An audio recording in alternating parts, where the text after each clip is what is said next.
Bismillahirrahmanirrahim. Assalamualaikum warahmatullahi wabarakatuh. Alhamdulillahirrahmanirrahim. Wabihi nasta'in wa ala umur dunya waddin. Wassalatu wassalamu ala asrafil anbiya wal mursalin wa ala alihi wa sahbihi ajmain, amma ba'du. Kawan kafi dimanapun yang Bapak Ibu berada, di bulan Ramadan ini ada sebuah hal yang selalu identik kita lakukan. Hal tersebut adalah berbagi. Makanya tak ayal bulan Ramadan itu selalu identik dengan berbagi. Berbagi kepada siapapun, berbagi kepada keluarga kita, kepada sanak famili, bahkan orang-orang terdekat kita. Oleh karena itu, seringkali kita lihat kalau seandainya kita lagi berjalan di tepi jalan gitu kan, banyak sekali para orang baik, para muhsinin yang membagikan hartanya. Dengan cara apa? Dengan cara membagi-bagi takjil gratis. Dan kalau kita lihat nanti di akhir nanti bulan Ramadan nanti, kita akan melakukan sebuah kewajiban untuk berbagi dalam bentuk zakat fitrah. Sebenarnya bagaimana sih zakat ini, dan bagaimana kita sebagai seorang muslim harus selalu punya mindset untuk terus berbagi. Karena tidak setiap harta kita itu harus untuk kita semua, karena ada hak-hak orang lain. Kalau dalam bahasa zakat atau kewajiban untuk berbagi, jadi zakat itu adalah sedekah yang wajib, adalah berarti tumbuh. Maka sering dikatakan bahwasanya zakat ya anumu, bahwasanya zakat itu adalah bertumbuh. Ketika kita membayar zakat, sejatinya sebenarnya kita membuat harta kita untuk terus selalu tumbuh dan tumbuh. Nah, syariat zakat ini sebenarnya terjadi dalam sebuah kisah. Waktu itu ada namanya sahabat Nabi namanya Abu Lubabah. Nah, Abu Lubabah ini ketika diajak oleh Nabi untuk berperang, itu tidak mau berperang. Dia dan beberapa temannya enggan untuk berperang. Kemudian akhirnya ketika selesai Nabi SAW dari perangnya, melihat Abu Lubabah ini diikat di sekitaran masjid. Kemudian ditanya kenapa dia diikat, lalu dikatakan bahwasanya dia tidak mau berperang. Lalu Nabi berkata, saya tidak akan melepaskannya sampai ada ketentuan dari Allah untuk melepaskan Abu Lubabah dan sahabat-sahabatnya. Lalu kemudian tak lama turunlah ayat yang menjadi dasar bagi kita untuk membayar zakat, yaitu dalam surat At-Taubah ayat 103 bunyinya, khudz min amwalihim shadaqatan tutahhiruhum wa tuzakkihim biha wa sholli alaihim inna sholataka sakanul lahum wallahu samiun alim.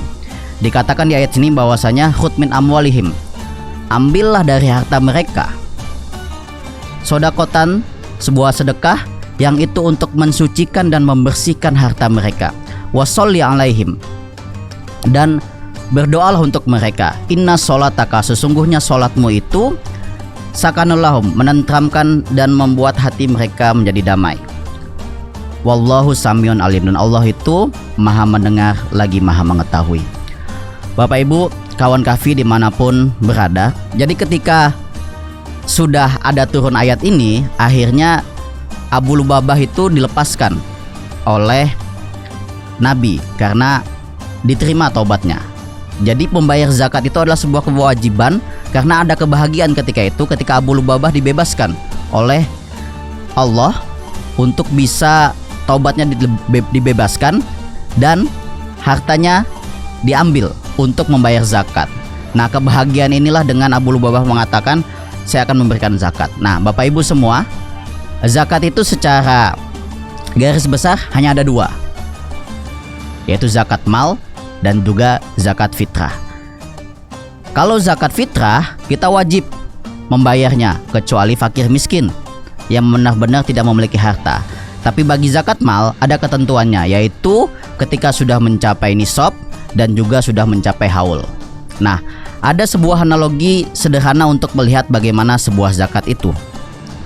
Kalau kita lihat, kalau Bapak Ibu semua tahu bahwasanya dalam sebuah buah atau apapun itu yang kita makan, seperti buah-buahan, contoh buah mangga, saya ambil contoh. Buah mangga ini apakah ketika ada buah mangga kita akan memakan semua bagian dari buah mangga tersebut? Tidak. Ketika ada buah mangga, kita kupas dulu kulitnya, kemudian kita makan isinya, dan ada bijinya.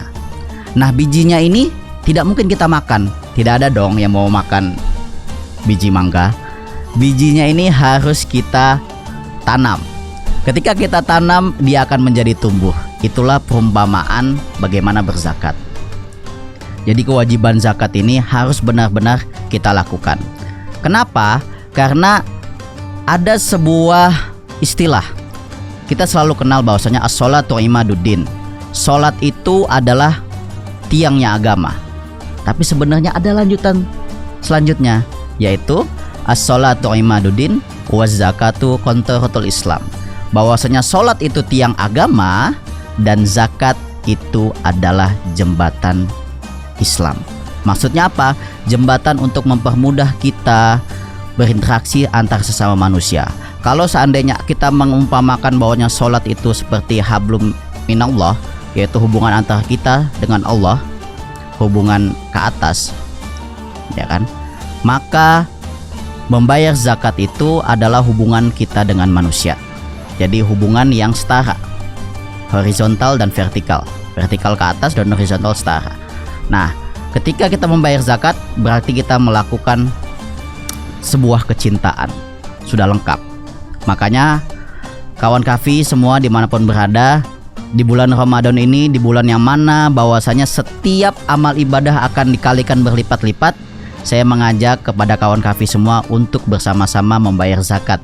Jangan sampai kita tidak membayar zakat, karena membayar zakat itu wajib hukumnya bagi mereka yang sudah mencapai haul dan sudah mencapai nisab untuk membayar zakat.